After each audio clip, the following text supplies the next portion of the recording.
Hello and welcome to this video and to January's book review.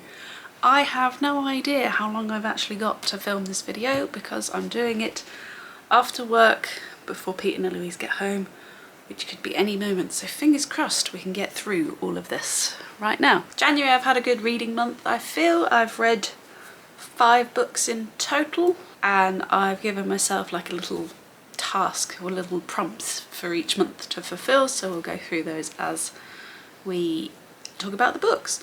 So the first book that I read and my first prompt is my book club book. So if you saw the Costco book club one, you'll see that I joined a book club. I'll link it up here if you're interested.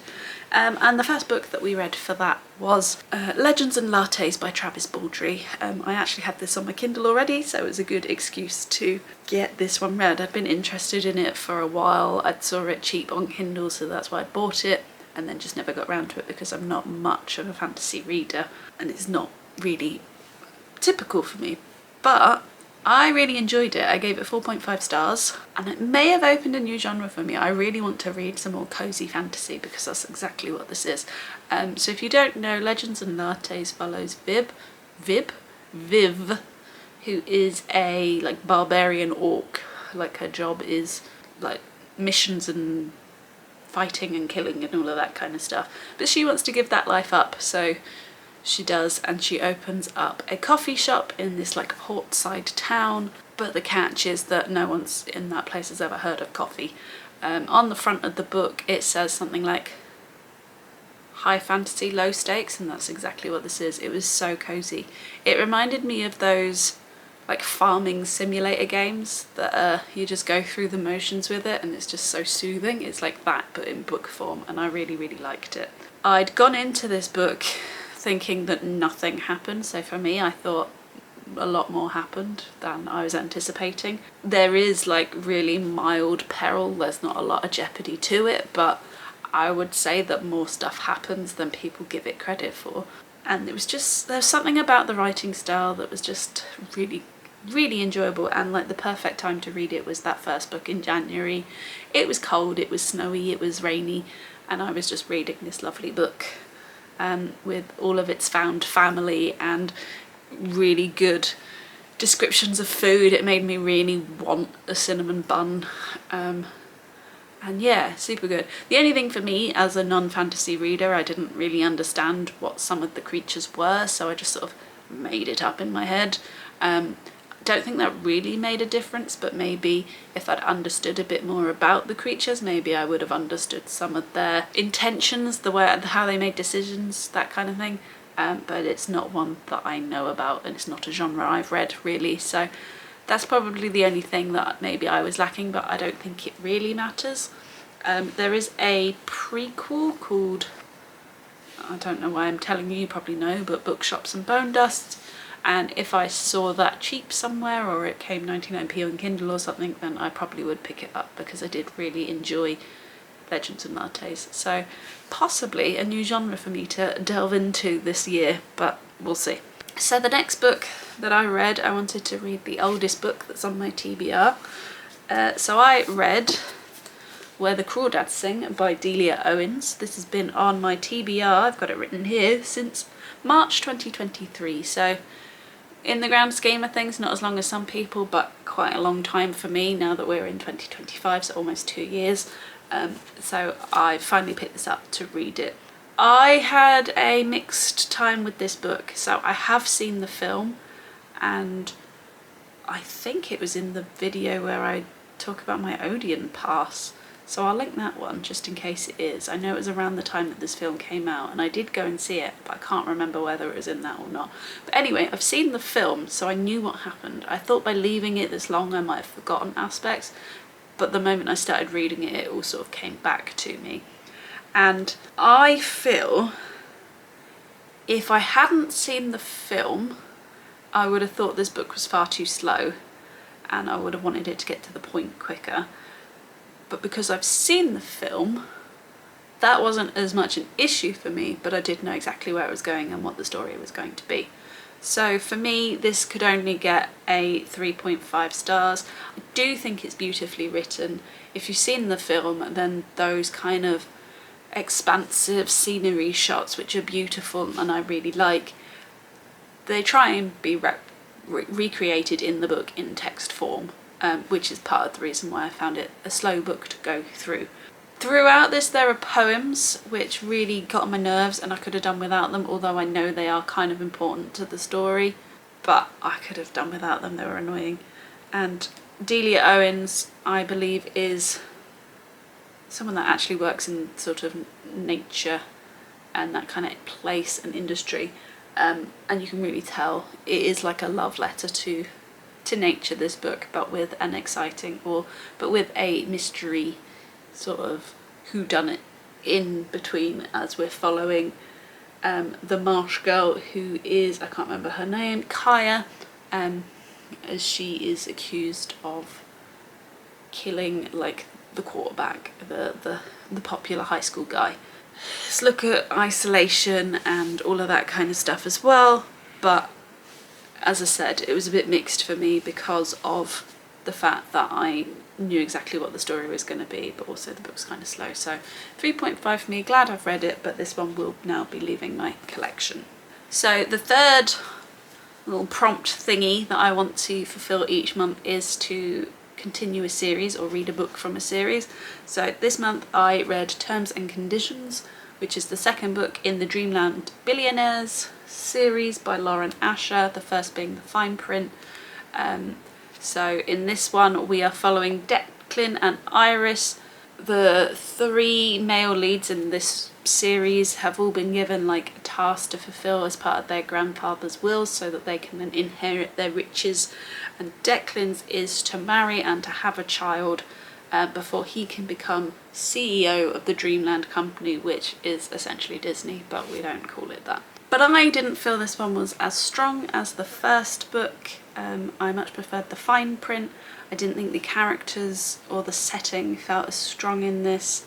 I did like the fact that it was a marriage inconvenience. It's not a trope that I've read much of, and I did feel it kind of worked because of the absurdity, because they're rich people. But I sort of just missed what I've called the squee, like the feeling that you get from romance books if they're done really, really well, where you just can't put them down. You have to find out, even though you know they're going to be together, you just have to read it and bask in the beauty of their love story.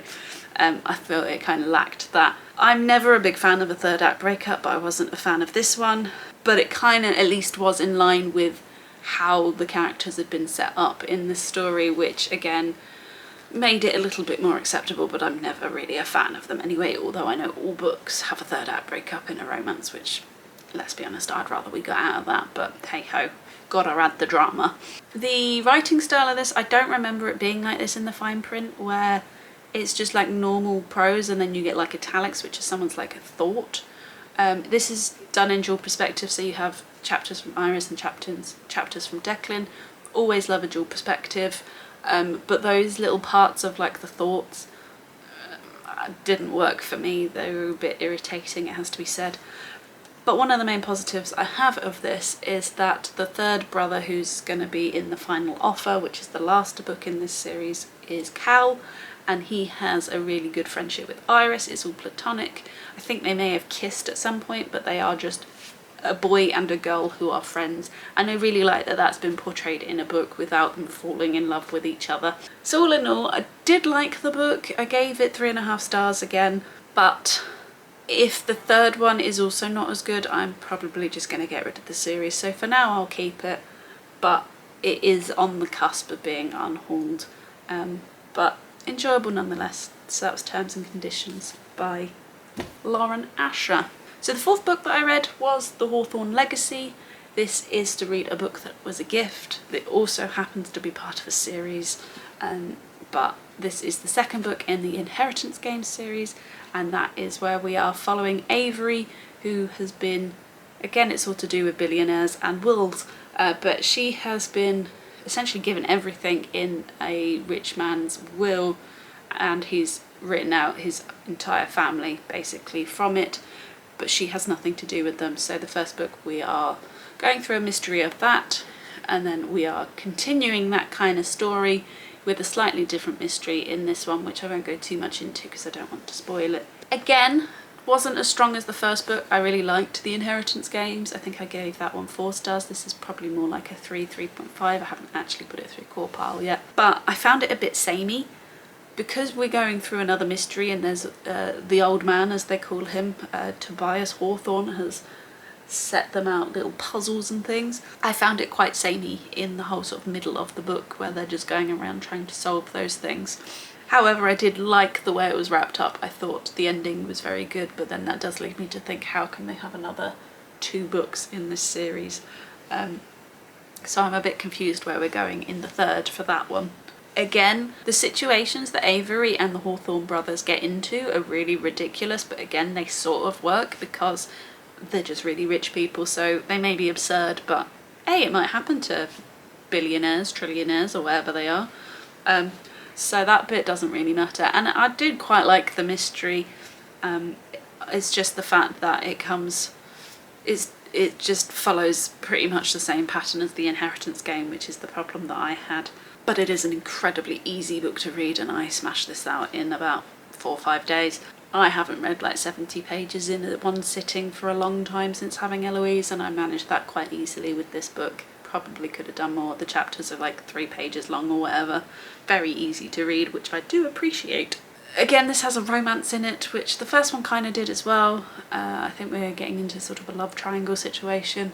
It wasn't my favourite in the Inheritance Game, still not entirely keen on it here, but then I don't know how you could have this book without the romances, because I'm not sure it would be enough of a story with just the mystery on its own. So, as I said, probably another 3.5 book for me, and the second one in the Inheritance Game. So that was The Hawthorne Legacy by Jennifer Lynne-Barnes, and my book for a gift. And the last book that I read was Mary Poppins A to Z, and this was to read a book off my Kindle. So my Kindle is starting to give up the ghost, so the battery's not lasting quite as long, so I know I'm going to have to get a new one in the near-ish future. We're looking like Christmas now. But I have a load of books on there that didn't come from Amazon, which I won't be able to get back if I don't read them before I get a new Kindle. So that is what this is about, is trying to read some of those books that I essentially got from a colleague at work. And Mary Poppins A to Z was one of them. It also completes a series because I now have read all of the Mary Poppins books.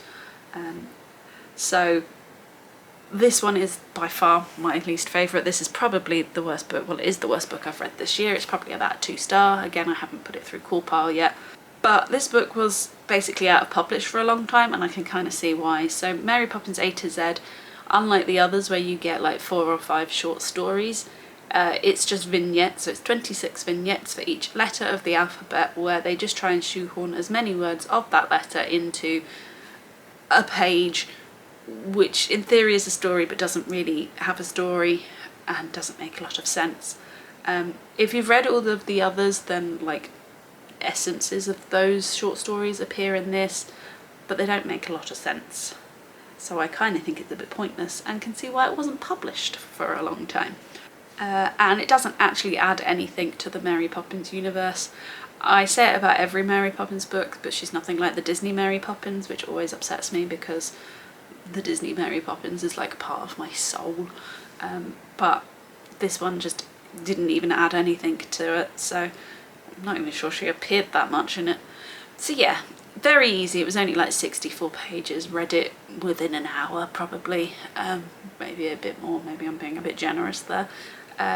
So glad I read it, glad I finished the series, glad it's off my Kindle because it's one of those ones that I won't be able to get back, but I wouldn't recommend it. The other Mary Poppins books are fine. I mean, they're not the best things ever, but this one I wouldn't even bother trying to do it, just to forget that it exists in the series.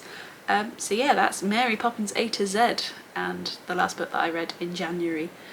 So, as I said, pretty decent month. I've decided in these videos that I want to give you my best book and my worst book. So my worst book you've just heard is Mary Poppins. I found that really quite disappointing. I was hoping at least for a little bit of fun in the old Mary Poppins world.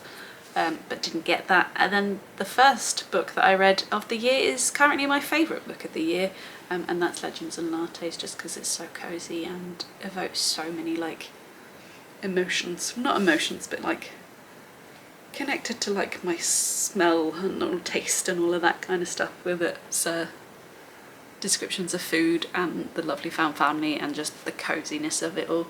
So yeah, well worth a read, that one. I think I've managed to get through it before they've come home. So I'm going to end this one now. I will be doing similar prompts next month, so book club, oldest on my TBR, part of a series, and a gift. The Kindle one is my 5th, should I get to 5 books in a month, but it's also a bit of a free reign, so if I want to carry on with that I can. If I don't, I can pick something else up. But those 4 are definite prompts for each month until I get through some of this.